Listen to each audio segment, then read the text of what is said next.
안녕하십니까? 사회복사 1급 국가시험 어떻게 준비할 것인가 라는 주제를 가지고 2시간 동안 여러분들과 함께 공부할 김영석이라고 합니다. 먼저 4년 동안 저에게 이런 소중한 기회를 주신 학과장님과 관계자분들께 진심으로 감사의 말씀을 드리겠습니다. 이 1급 시험이 이제 발표가 났어요. 그래서 2024년 1월 13일 토요일 날 시험을 보게 되는데요. 그러다 보니까 약 3개월 정도가 남은 것 같습니다. 상당히 좀 1급 하면은 막막하실 거예요. 그래서 아무쪼록 오늘 제 강의를 듣고 그 막막함에서 조금은 해방될 수 있도록 했으면 좋겠다는 바람을 가져봅니다. 먼저 제 소개해 드리겠습니다. 제 이름 옆에 붉은색으로 표시된 내용들이 제가 개인적으로 운영하는 그 블로그입니다. 블로그 주소에 가보시면은 여러분들이 필요한 자료들을 언제든지 갖다가 사용하실 수 있도록 이렇게 준비해 놓겠습니다. 저는 현재 충청북도 사회복지협의회장으로 근무하고 있고요. 청주대학교 사회복지학과 겸임교수로 지금 현재 재직 중에 있습니다. 그리고 서울디지털대학교하고 인연은 2019년부터 교양과정에 가족과 젠더라는 과목을 가지고 현재도 강의를 하고 있습니다. 그렇기 때문에 이 디지털대학교하고 저하고는 상당히 인연이 있는 것으로 상당히 좀 오늘 들어오는데 상당히 반가웠습니다. 그리고 저는 현장에서 지금 37년 동안 사회복지 현장에서 일하고 하고 있고요.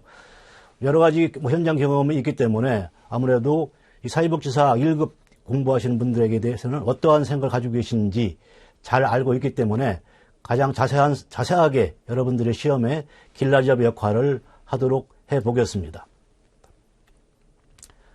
먼저 오늘의 그 진행 순서를 말씀드리겠습니다. 1부 사회복사 1급 시험 개요 약 45분 정도 진행을 하고요.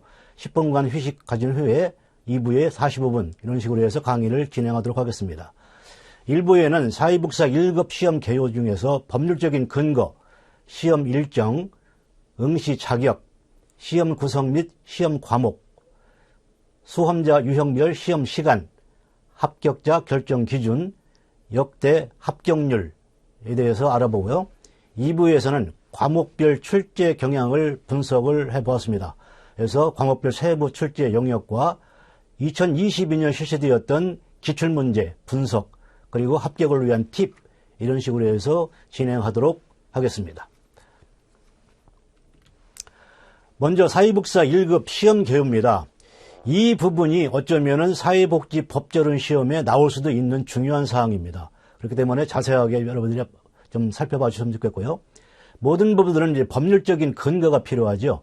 그래서 사회복사 1급이란 응시 자격을 갖춘 자가 한국산업인력공단에서 시행하는 사회복지사 1급 시험에 합격하고 보건복지부 장관이 발급하는 자격증을 받은 자를 말한다. 이런 식으로 법률적인 근거를 가지고 있습니다. 근데 여러분 나중에 이제 여러분들이 이력서를 쓰실 때 보면은 사회복사 1급 자격증 쓰고 발급기관은 한국사회복지사협회로 쓰시는 분들이 상당히 많은데 발급은 보건복지부 장관 명의로 발급을 하는 것이고 한국사회복지사협회에는 위탁을 준 거기 때문에 1급 시험 그 자격증 규부는 보건복지부 장관입니다. 그렇기 때문에 한국사회복지사협회가 아니라는 거 분명히 알아두시기 바랍니다. 먼저 키포인트를 말씀드리겠습니다. 1997년도에 8월 22일 날 사회복지사법 전면 개정이 됩니다. 그래서 여러분들이 앞으로 이제 법을 공부하실 때에 제정과 개정과 시행을 상당히 구분을 하셔야 됩니다.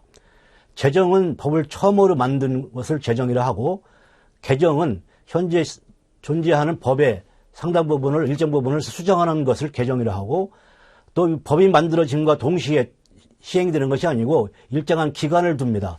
그렇기 때문에 제정 일자와 개정 연도와 시행 일자를 여러분들이 구분하실 수 있어야 됩니다. 그래서 1997년도 8월 달에 사회복지사업법 전면 개정이 되는데요. 시행은 98년 7월 1일부터 시행한다라고 되어 있고요. 이때 이제 국가시험 제도가 도입이 됩니다.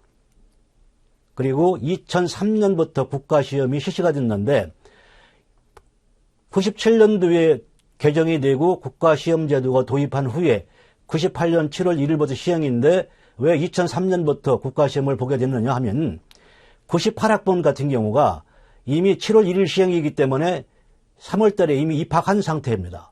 그렇기 때문에 이 98학번에 대한 특례 기준이 필요하다. 이런 부분이 있었거든요.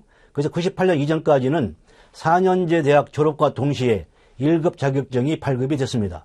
그런데 문제는 개정된 법의 시행일이 98년 7월 1일인 관계로 98년 입학생에 대한 특례 기준, 즉 남학생 같은 경우는 또 군대 기간 포함해서 이 부분이 상당히 필요하다 하여 시험은 2003년 국가시험이 1회 시험이 실시가 된 겁니다. 그렇기 때문에 여기에 개정과 시행과 실시한 연도를 여러분들이 구분할 수 있으셔야 됩니다. 또 법률적인 근거는 사회복지사업법 제11조 제3항에 사회복지사 1급 자격은 국가시험에 합격한 사람에게 부여하고 정신건강사회복지사, 의료사회복지사, 학교사회복지사의 자격은 1급 사회복지사의 자격이 있는 사람 중에서 보건복지부 용어로 정하는 수련기관에서 수련을 받은 사람에게 부여한다. 이 부분이 2018년 12월에 개정이 됐고 2020년 12월 12일부터 시행이 되고 있습니다. 그래서 정신건강 분야나 병원이나 학교에서 사회복지사로 근무하고 싶은 사람들은 반드시 사회복지사 1급 자격증을 취득을 하셔야 됩니다. 그리고 1급 자격증을 취득한 후에 보건복지부령으로 정하는 수련기관에서 실습을 거친 자가 이제 정신보건건강사회복지사와 의료사회복지사, 학교사회복지사로 일할 수가 있는 겁니다. 2020년 12월 12일부터 시행이 되고 있고요. 그래서 반드시 정신건강에 내가 관심이 있다, 또는 병원에서 근무하고 싶다, 또는 학교에서 근무하고 싶다는 분들이 계시면 반드시 사회복지사 1급 자격을 취득을 하셔야 된다는 부분들을 꼭 염두에 두시기 바랍니다. 다음은 이제 사회복지사 1급 시험 개요에 대해서 알아보겠습니다. 사회복지사법 제12조에 국가시험이라는 부분이 있습니다. 국가시험은 보건복지부 장관이 시행하되 시험의 관리는 대통령령으로 정하는 바에 따라 시험 관리 능력이 있다고 인정되는 관계 전문기관에 위탁할 수 있다.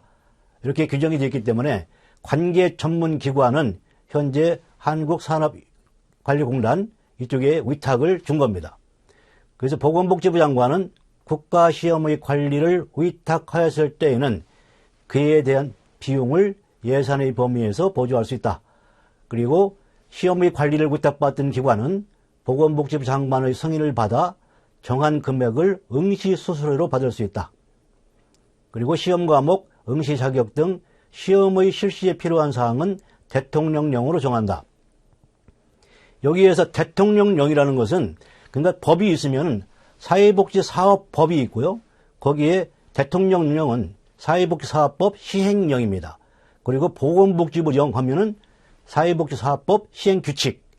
그래서 법은 법률과 그리고 시행령과 시행규칙이 있는데 대통령령은 시행령이라 하고 총리령 또는 관계장관령은 시행규칙이라고 합니다.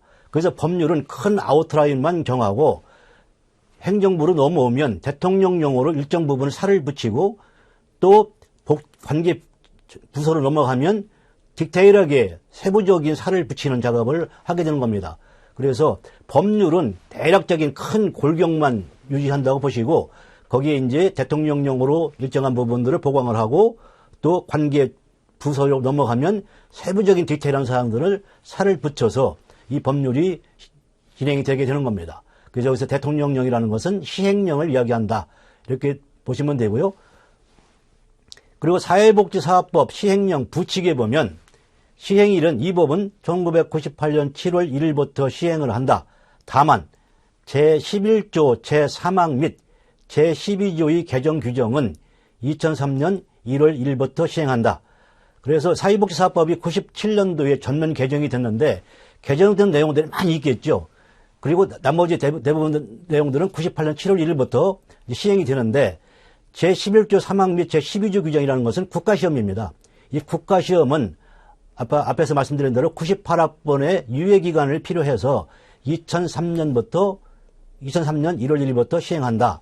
이렇게 사회복지사법 시행령 부칙으로 규정하고 있습니다. 그래서 2003년 1월 1일부터 제1회 국가시험 제도가 실시가 된 겁니다. 그 지금 말씀드리는 내용들이 사회복지법제론 시험에 나올 수도 있기 때문에 이 부분들은 그냥 간과해서는 안 되고 유의 있게 여러분들이 살펴보셔야 될 것 같습니다. 다음은 이제 시험 일정이 확정이 됐죠. 2024년도 제22회 시험 일정이 확정이 됐습니다. 그 자세히 살펴보면 원서 접수기 정기 접수는 12월 4일부터 12월 8일까지 이루어지고요. 빈자리 접수는 1월 4일부터 1월 5일까지 이렇게 이루어집니다. 시험 실시일은 2024년 1월 13일 토요일 날 실시를 하게 됩니다. 합격 예정자 발표는 2024년 2월 15일 날 진행이 되고, 그리고 최종 합격자 발표는 3월 20일 날 진행이 됩니다. 그렇기 때문에 이 부분은 자세한 사항은 QNET이라고 있습니다. QNET 사회복지사 1급 홈페이지에 들어가 보시면 자세하게 나와 있으니까 그 일정을 꼭 여러분들이 카피를 하셔서 기억을 하고 계셔야 됩니다. 합격 예정자는 필기시험 합격자에 해당하며 한국사회복지사협회에서 응시자격 서류 심사를 실시하고 심사 결과 부적격자이거나 응시자격 서류를 공고상 정해진 기간 내에 제출하지 않은 경우에는 합격 예정이 취소가 됩니다. 그렇기 때문에 합격 예정자 발표하고 한 달 정도 시간을 두고 최종 합격자를 발표하게 되는 겁니다. 그래서 시험을 만점을 맞았다 하더라도 응시 자격 서류에 미비점이 발생이 되면 합격은 취소가 되게 됩니다. 그렇기 때문에 이 부분은 꼭 여러분들이 명심하시기 바랍니다. 그래서 한국사회복지사협회에 가보시면 이 응시 서류가 있습니다. 이 자격 서류를 다 여러분들이 떼서 제출을 하셔야 됩니다. 특히 여러분들이 좀 놓치면 안 되는 부분이 실습 확인서입니다. 대부분 사회복지사 자격증을 취득하기 위해서는 실습이 반드시 필요하죠. 그런데 이 실습 무조건 아무 데서나 실습했다고 해서 확인서를 발급되는 것이 아니고 반드시 실습 전에 여러분들이 확인을 하셔야 됩니다. 내가 가고 실습을 받고 싶은 기관이 보건복지부에서 실습 인정기관으로 인정이 된 기관인지 아닌지를 반드시 확인하셔야 됩니다. 보건복지부 홈페이지 들어가 보시면은 실습 인정기관이라고 별도로 목록이 떠 있습니다. 그러니까 여러분들이 아는 사람이 하는 뭐 요양원이다, 아는 사람이 하는 어린이집 에 가가지고 쉽게 실습을 하기 위해서 간다 하더라도 그 기관이 보건복지부를 통해서 실습기관으로 인정받지 않으면 실습을 받았다 하더라도 실습은 취소가 됩니다. 그렇기 때문에 반드시 실습 나가기 전에 여러분들이 실습받고자 하는 기관이 또는 시설이 보건복지부에서 인정하는 실습 기관인지 아니면 기관인지 아니면 시설인지를 반드시 확인하시고 그리고 실습에 임하셔야 된다는 것 다시 한번 강조드리겠습니다. 또 하나, 설령 보건복지부에서 실습기관으로 인정한 기관이나 시설이라 하더라도 실습을 나가시면은 슈퍼바이저가 정해집니다. 이 슈퍼바이저가 과연 실습지도 자격이 있는지 없는지도 반드시 확인하셔야 됩니다. 그러니까 너무 간과하게 내가 나가고 싶은 기관은 시설은 보건복지부에 보니까 실습 인정기관이 됐더라. 그래서 무조건 실습하면 되는 것이 아니고 거기 가서 슈퍼바이저가 과연 실습지도 슈퍼비전을 줄 수 있는 자격이 있는지 없는지도 또 확인을 하셔야 됩니다. 예전에 그런 사례가 있었습니다. 합격자 예비 합격을 받고 서류를 제출했는데 한국사회복지사협회에서 연락이 왔습니다. 귀하가 제출한 서류 중에서 실습 확인서는 확인한 결과 실습 부적격이 판정돼서 합격을 취소합니다. 상당히 이건 쉽게 생각했다가는 나중에 큰 코 다치는 경우가 나오기 때문에 반드시 실습 인정기관인지 시설인지 또 하나 실습을 담당하는 슈퍼바이저가 과연 자격이 있는지 없는지 이 부분을 확실하게 여러분들이 확인하시고 실습을 하셔야 됩니다. 가장 합격 발표 중에서 취소되는 확률이 실습 확인서가 여기에서 많은 문제가 나오기 때문에 계속 여러분들한테 강조 말씀을 드리는 겁니다. 그리고 실습 시험 시행 지역은 전국에 12개 지역인데 이 부분도 좀 늘려달라는 부분들을 상당히 많이 오랫동안 지금 민원 제기를 하고 있음에도 불구하고 아직까지는 그게 되지 않고 있습니다. 12개 지역이 사는데요. 서울, 강원, 부산, 경남, 울산, 대구, 인천, 경기, 광주, 전북, 제주, 대전. 그러다 보니까 충북 같은 경우는 시험 지역이 없어요. 그렇기 때문에 울며 겨자 먹기로 대전으로 갈 수밖에 없는 이런 상황들이 벌어지기 때문에 상당히 불이익을 당하는 지역들이 많이 있는 것이 사실입니다. 그 시험 지역을 좀 늘려달라는 민원을 많이 듣고 있는데 아직까지는 이게 이루어지지 않고 있다는 부분 말씀을 드리겠습니다. 다음은 이제 시험 구성 및 시험 과목입니다. 이 부분도 여러분들이 꼭 기억을 하셔야 됩니다. 시험 과목은 3과목입니다.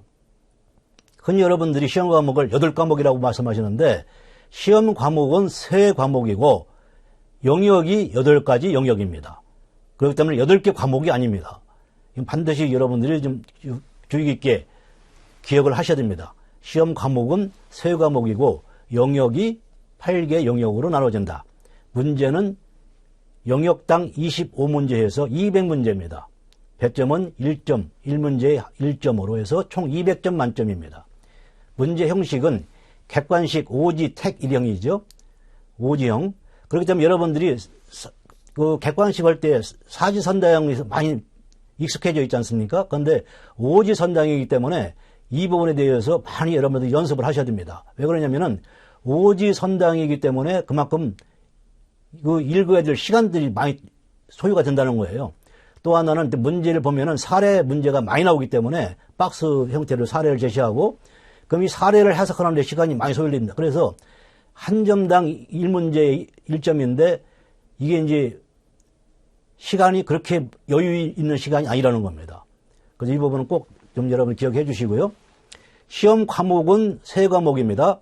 사회복지 기초 50문항, 사회복지 실천 75문항, 사회복지 정책과 제도 75문항. 그리고 이걸 세부적으로 영역을 들어가면 1교시에 사회복지 기초 50문항을 1영역 인간행동과 사회환경 25문항, 사회복지 조사론 25문항. 그래서 1교시가 사회복지 기초입니다. 그러니까 1교시는 2가지 영역으로 나눠지죠. 인간행동과 사회환경, 사회복지 조사론. 그래서 1교시는 사회복지 기초 50문항으로 이루어진다. 그리고 2교시가 사회복지 실천 75문항인데요. 시험 영역을 보면 사회복지 실천론 25문항, 사회복지 실천 기술론 25문항, 지역복지론 25문항 해서 3가지 영역에서 75문항이 2교시에 이루어집니다. 다음 이제 여러분들이 가장 힘들어하는 영역인 3교시 문제입니다. 사회복지 정책과 제도 75문항인데요. 이 영역을 보면 사회복지 정책론 25문항, 사회복지 행정론 25문항, 사회복지 법제론 25문항. 그래서 1교시, 2교시, 3교시 이 영역별을 여러분들이 반드시 확인을 하셔야 되고요. 그래서 시험 과목 다시 한번 강조하지만 3가지 과목에 8가지 영역이라는 것, 이 부분은 꼭 여러분들이 기억을 하시기 바랍니다.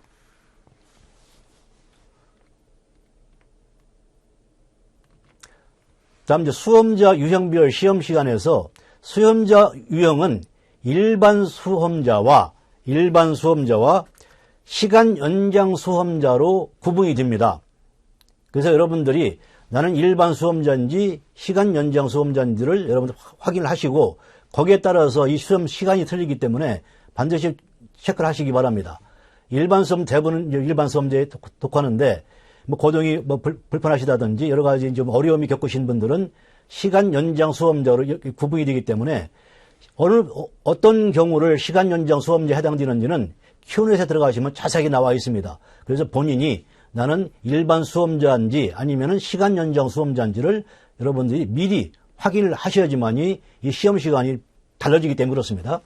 일반 수험자는 점심시간이 없습니다. 일반 수험자는. 근데 시간 연장 수험자는 점심시간이 있다는 겁니다. 그렇기 때문에 반드시 여러분들이 본인이 일반 수험자인지 시간 연장 수험자인지, 시간 연장 수험자도 1.2배수, 1.5배수, 1.7배수 이게 늘어납니다. 또 세분화가 됩니다. 그래서 반드시 여러분들이 일반 수험자가 아니고 시간 연장 수험자인 경우는 더 세밀하게 나는 1.2배수인지 1.5배수인지 1.7배수인지를 확인하셔서 거기에 따라서 여러분들이 대응을 하셔야 됩니다. 그렇기 때문에 이 유형별 시험 수험자 이것도 반드시 확인을 하셔야 된다는 것 보시고요. 일반 수험자 같은 경우는 1교시 사회복지 기초에서 9시부터 입시를 하시고 9시 30분부터 50분 동안 시험이 시작됩니다. 그리고 끝나고 20분 휴식 시간이 있고요. 또 2교시는 역시 72분 하고 20분 휴식, 그리고 3교시 75분, 그리고 시험이 끝납니다. 그래서 시험 관련 법령 등을 적용해서 정답을 구해야 하는 문제는 시험 시행일 2024년 1월 13일 현재 시행 중인 법령을 기준으로 출제한다. 그러니까 법제론 같은 경우도 예를 들어서 2024년 1월 13일 이전에 시행 중인 법령에 한해서만 문제로 출제할 수 있다. 이런 얘기입니다. 그러니까 법이 개정이 됐는데 시행일이 2024년 3월 1일이다. 그러면은 그 내용들은 출제를 해서는 안 된다. 이런 얘기입니다. 수험자는 매 과목 시험 시간표와 입실 시간을 반드시 확인해서 차질이 없도록 해 주시기 바랍니다. 특히 이 쉬는 시간이 20분인데 특히 이제 그 쉬는 시간에 주로 화장실을 많이 다니시죠. 그런데 예전에는 그 일정한 학교를 가서 시험 장소를 갔는데 보니까 남자 학교인 경우가 있습니다.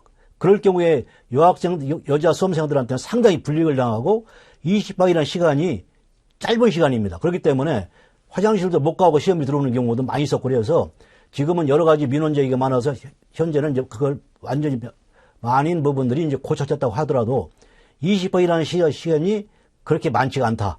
많은 사람들이 동시에 휴식 시간을 갖기 때문에 특히 화장실 문제 이런 부분들이 정말 짧은 시간이기 때문에 확실하게 여러분들이 시간 체크를 하셔야 된다는 거 다시 한번 강조드리겠습니다. 다음 이제 시간 연장 수험자는 중식 시간이 있습니다. 예를 들어서 이제 1.2배 시간 연장 같은 경우 1교시 끝나고 2교시 끝나고 나서 점심 시간이 50분 주어지고 그리고 이어서 또 시간이 주어지는데 일반 수험자보다는 시간 연장 수험자는 시험 시간이 깁니다. 여러 가지 배려를 해서 그래서 시간 연장의 경우 장애 정도에 따라 1.2배, 1.5배, 1.7배로 구분이 됩니다. 그만큼 시간이 많이 주어지거든요. 그렇기 때문에 자세한 사항은 치원넷에 가면은 세밀하게 이런 경우는 1.2배, 이런 경우는 1.5배, 이런 경우는 1.7배 이렇게 세밀하게 나와 있습니다.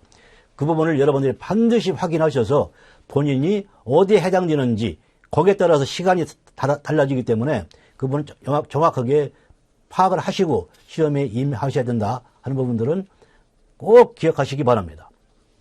그래서 시간 연장 수험자는 중식 시간이 있고 또 시험 시간이 길게 배정이 되기 때문에 반드시 본인이 어디에 해당되는지 반드시 확인하시고 시험에 임하셔야 된다. 이걸 다시 한번 강조드립니다. 다음은 이제 합격자 결정 기준을 보겠습니다. 합격자 결정 기준. 이 부분은 이제 사회복지사법 시행령 제3조 제5항에 나와 있습니다. 근데 여기 보시면은 제3조 제5항 이렇게 붙였었죠. 띄어쓰기가 틀린 것이 아니고 모든 법령은 붙여쓰게 되어 있습니다. 무슨 법, 제 몇 조, 몇 항, 몇 호. 이걸 이어쓰게 되어 있습니다. 이게 법제처의 해석상 이어쓰게 되어 있기 때문에 왜 띄어쓰기를 안 하냐. 이 부분도 좀 그건 정확하게 아시기 바랍니다. 모든 법 조문은 이어쓰게 되어 있습니다. 시행령 제 몇 조, 몇 항, 몇 호 이런 식으로 이어쓰게 되어 있다는 거 그렇게 기억하시고요. 합격자 결정 기준은 시험의 합격 결정에 있어서 매 과목, 아까 세 가지 과목이 있다고 그랬죠? 매 과목 4할 이상, 그러니까 1교시 40% 이상, 2교시 40% 이상, 3교시 40% 이상입니다. 전 과목 총점의 6할 이상을 득점한 예정지로 한다. 그렇기 때문에 1교시 50점 중 20점 이상, 2교시 75점 중 30점 이상, 3교시 75점 중 30점 이상을 득표를 해서 총 200점 만점 중 120점 이상을 맞아야 합격이 됩니다. 그런데 앞에서 말씀드렸듯이 3교시가 상당히 문제잖아요. 3교시가 대부분 사람들이 3교시에서 4할을 못 넘겨서 불합격되는 경우가 대부분입니다. 3교시는 정책론, 행정론, 법제론이죠. 그렇기 때문에 제가 지금 현재 대학원에서 법제론을 강의를 하고 있습니다. 그런데 이 법제론을 쉽게 공부하는 요령이 없어요. 법은 있는 그대로 그냥 외우셔야 됩니다. 그렇기 때문에 1교시, 2교시에 최소한 70에서 80% 정도를 획득을 하시고 3교시는 과락은 넘겨야 되잖아요. 4할 정도를 넘는 수준으로 이렇게 포커스를 맞춰서 공부를 하시는 것이 좋습니다. 현재는 이제 3개월밖에 남지 않았기 때문에 이 부분은 어쩔 수가 없습니다. 120점을 맞으면 합격이기 때문에 1교시, 2교시를 많은 득점을 하시고 3교시는 4할 정도를 유지하는 선으로 이렇게 좀 이렇게 겸손하게 목표를 정하시고 지금부터 공부를 하시면 되겠습니다. 3교시를 아무리 해도 외워지지 않으니까 포기를 하는데 그러면은 3교시에서 4할을 못 넘겨서 과락을 하게 되고 불합격을 하게 되는 그러한 사례들이 상당히 많이 있습니다. 오죽해야 대학에서는 3교시 과목만 특강을 별도로 하는 대학들이 많이 있습니다. 3교시 과목만 별도로 정책론과 행정론과 법제론을 별도로 특강을 실시하는 대학들이 많이 있어요. 그 정도로 3교시가 4할을 넘기는 정말 소심한 그러한 목표를 정해서 4할 이상만 득표하자. 그리고 그 대신 1, 2교시에서 많은 득점을 하셔야 된다. 이 부분은 꼭 하나의 마지막에 뒤에 가서도 또 말씀을 드릴 겁니다. 합격 예정자에 대해서는 한국사회복지사협회에서 응시자격 서류 심사를 실시하며 심사 결과 부적격 사유에 해당되거나 응시자격 서류를 정해진 기간 내에 제출하지 않은 경우에는 합격 예정을 취소한다. 앞에서 강조해드렸죠. 이 부분이 특히 응시자격 부적격 사유에 해당되는 부분이 아까 말씀드린 실습 이 부분입니다.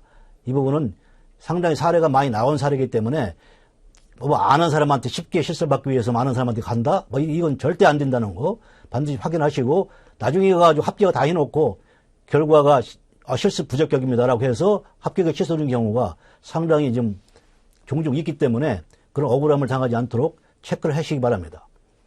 필기시험에 합격하고 응시자격 서류 심사에 통과한 자를 최종 합격자로 발표를 합니다. 최종 합격자 발표 후라도 제출된 서류 등의 기재사항이 사실과 다르거나 응시자격 부적격 사유가 발견될 때에는 합격을 취소하도록 이렇게 되어 있습니다. 그래서 지금 제 박스 안에 있는 이 두 개 기관은 반드시 여러분들이 전화번호와 홈페이지 주소를 확인하셔서 반드시 기억하시기 바랍니다. 시험 시행 관련해 두 가지 기관이 상당히 하고 있습니다. 시험 자격 문의는 한국산업인력공단 여기에서 시험을 출제하고 여러 가지를 다 하기 때문에 그렇게 해서 한국산업인력공단 홈페이지 들어가시면 Q넷이죠. 여기 들어가시면은 다른 일반 자격증이 상당히 많이 있는데 사회복사 1급 클릭하시면은 자세하게 이 내용이 나오기 때문에 한국산업인력공단 이 홈페이지와 전화번호 꼭 기억을 하시고요. 그리고 시험이 끝난 후에는 한국사회복지사협회 이 전화번호와 홈페이지 주소를 반드시 기억을 하시기 바랍니다. 여기에서 응시 자격 서류를 접수하고 심사하고 또 부적격 판명을 할 때 이의 제기하고 하는 기관은 한국사회복지사협회입니다. 그래서 한국산업인력공단과 한국사회복지사협회 전화번호와 홈페이지는 최종 합격이 날 때까지 꼭 기억을 하고 계시기 바랍니다. 상당히 중요한 역할을 하는 두 가지 기관이기 때문에 다시 한번 강조를 드립니다. 응시 자격은 이렇게 세부적으로 나와 있습니다. 그래서 여러분들이 오늘 제 강의를 듣는 여러분들은 나는 이 중에 어디에 해당하는지, 그러면 여기에 해당하는구나, 그러면 여러분들은 응시 자격이 있는 겁니다. 그래서 세부적으로 본인의 해당되는 과목을 꼭 보시고 나는 여기에 해당되는구나, 1호구나, 2호구나, 3호구나, 4호구나 뭐 이런 식으로 해서 자기 본인이 여기에 해당되는지 안 되는지를 반드시 확인하시기 바랍니다.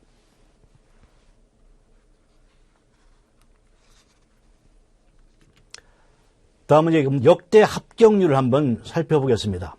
2003년부터 2011년까지 일단은 한번 살펴보면요. 2003년도에 1회 시험이 응시가 됐죠. 이때 합격률이 66.61%였습니다. 현재까지 최고 합격률이죠. 1회 합격률이 66.61%. 2회가 62.80%. 그러다가 9회에 14.26%. 역대 최저입니다. 이런 식으로 해서 쭉 이루어졌는데 대부분의 전문직 합격률을 보면은 국가시험은 거의 30에서 40%대가 가장 적정선이라고 합니다. 그런데 사회복지사 1급 시험은 1회, 2회 시험은 66.61%이기 때문에 상당히 많은 다른 타 전문 직종으로부터 비판을 받았습니다. 어떻게 국가시험이 합격률이 60%가 넘느냐? 이 부분이 상당히 문제가 있다. 그래서 제1회 66.6%, 2회 63%의 합격률을 보임에 따라서 1급 국가시험에도 불구하고 합격률이 너무 높아 난이도 조절에 실패했다는 비판을 받았고 1급 자격에 대한 의미가 저평가가 됐다. 어떻게 국가시험을 합격률이 66%가 넘느냐? 다른 타 전문직 국가시험 합격률에 비해서 상당히 높다. 그렇기 때문에 사회복지사 1급은 국가시험에 의미가 없다. 이런 식으로 해서 타 직종으로부터 비판을 상당히 많이 받았던 것이 사실입니다. 그래서 이제 여러 가지 출제위원들에 대한 난이도 조절이 실패를 봤는데 3회부터는 그래서 43%대 쭉 유지하다가 또 2007년도에 25%, 2011년도에 14%. 그러니까 이게 들쑥날쑥 하다 보니까 어느 기준에 맞춰서 준비를 해야 되는지가 상당히 현장에서는 혼란스러웠다는 부분들. 그래서 이게 이 출제위원들에 대한 그 부분들이 상당히 현재까지도 비판을 받고 있는 것이 현실입니다. 그리고 2012년부터 이제 2023년까지 보겠습니다. 그 다른 부분들은 간과하고 최근 3년간 보시면 다시 한번 또 생뚱맞다고 표현하죠. 2021년 19회 때 또 60%대가 나왔습니다. 합격률이. 쭉 40%에서 30%를 유지하다가 생뚱맞게 19회 2021년도에 갑자기 또 60%대 합격률을 보였어요. 그렇게 하다 보니까 또 이게 또 문제가 됐다 해가지고 다시 또 쭉 내려간 것이 현재까지 36%대를 유지하고 있고 2023년도 올해 합격률은 40.1%가 합격률이다. 그래서 여러분들이 통상적으로 그냥 35%대가 합격을 한다. 이렇게 보시면 될 겁니다. 통상적으로 35%대. 그래서 아마 내년도에도 아마 35%에서 40% 사이 이 정도의 합격률을 보일 것이다. 이렇게 생각을 하시는 것이 오히려 나을 겁니다. 그리고 최근 3년간 2021년부터 23년까지 매년 평균 1년에 약 3만 2천 명 정도가 시험 접수를 하고 있습니다. 3만 2천 명 정도 평균. 그런데 이 중에서 21년도에 20%, 22년도에 21.8%, 23년도에 20.9%가 시험에 응시를 하지 않고 있습니다. 그렇기 때문에 접수 인원과 응시 인원은 상당히 차이가 있다. 그 접수 인원 보고 겁먹을 것이 아니고 그 접수 인원 중에서 한 20%대는 시험 당일날 오지 않는다. 이렇게 보시면 되겠습니다.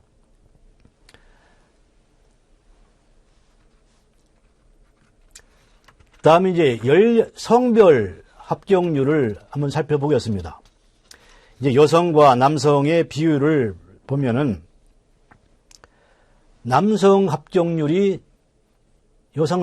전체의 76.5%이기 때문에 약 80% 정도가 여성이고요.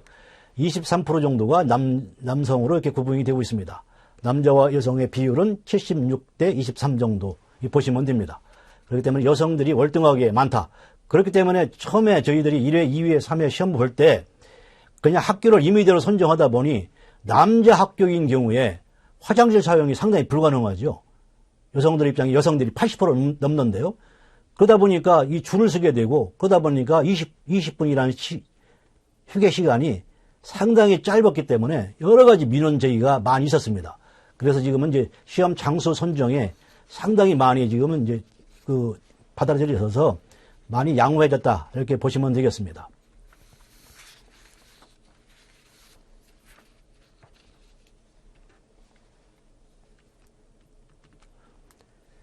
다음에 이제 1급 성별 합격자는 연도별로 보시면 되고 참고하시면 되겠습니다. 거의 대부분이 이제 8대2 정도로 보시면 되겠습니다.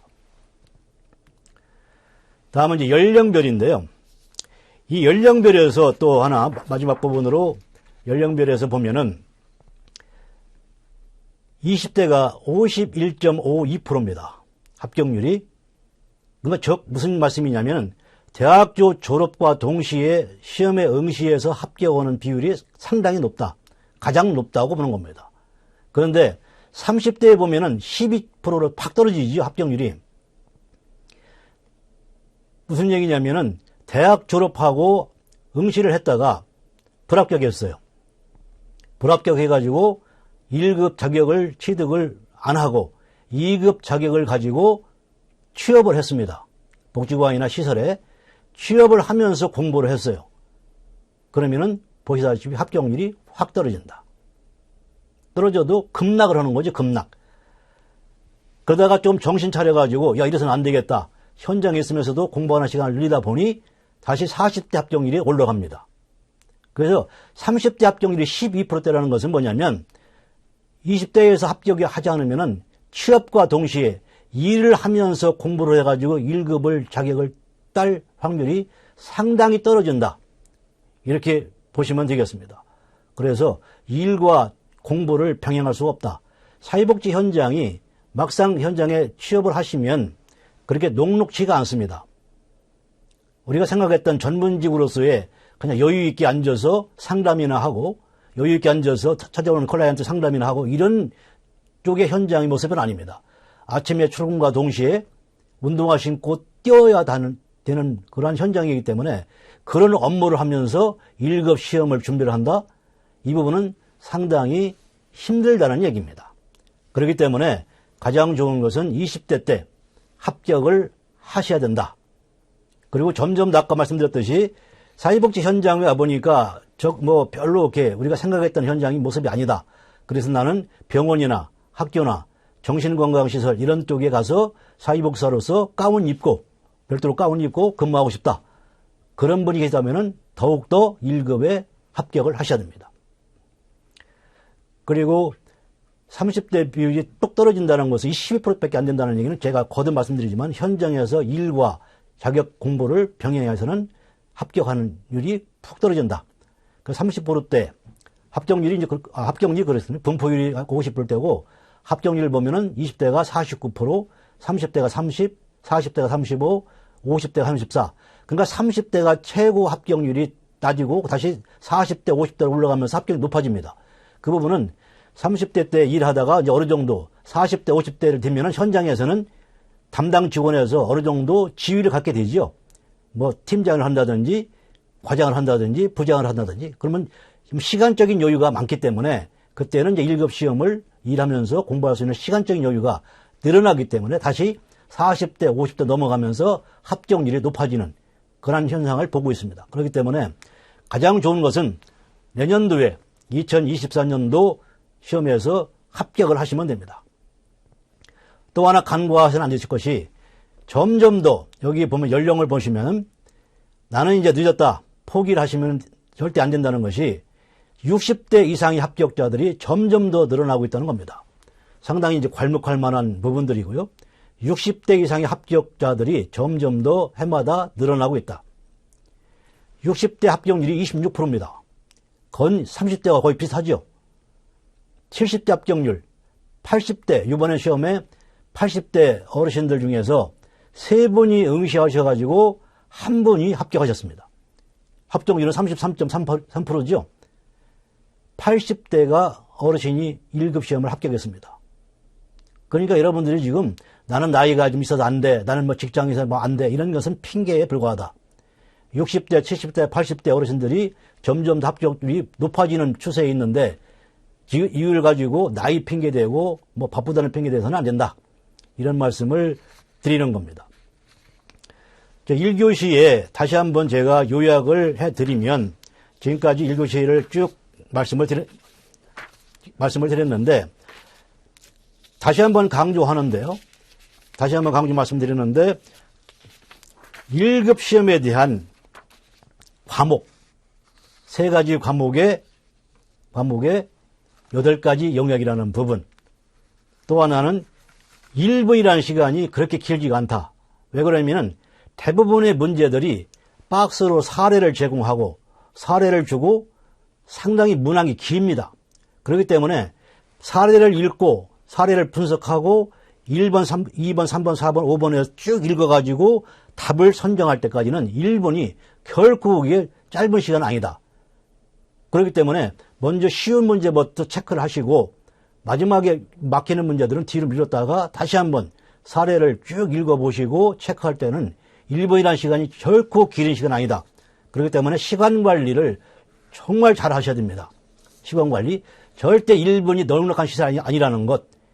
그래서 쉬운 것부터 빨리 체크하시고 조문이 길고 사례 주어지는 문항이 많기 때문에 절대 1분이라는 시간이 긴 시간이 아니라는 거 절대 간과해서는 안 된다는 겁니다. 또 하나는 아까 말씀드린 대로 시험을 잘 합격해놓고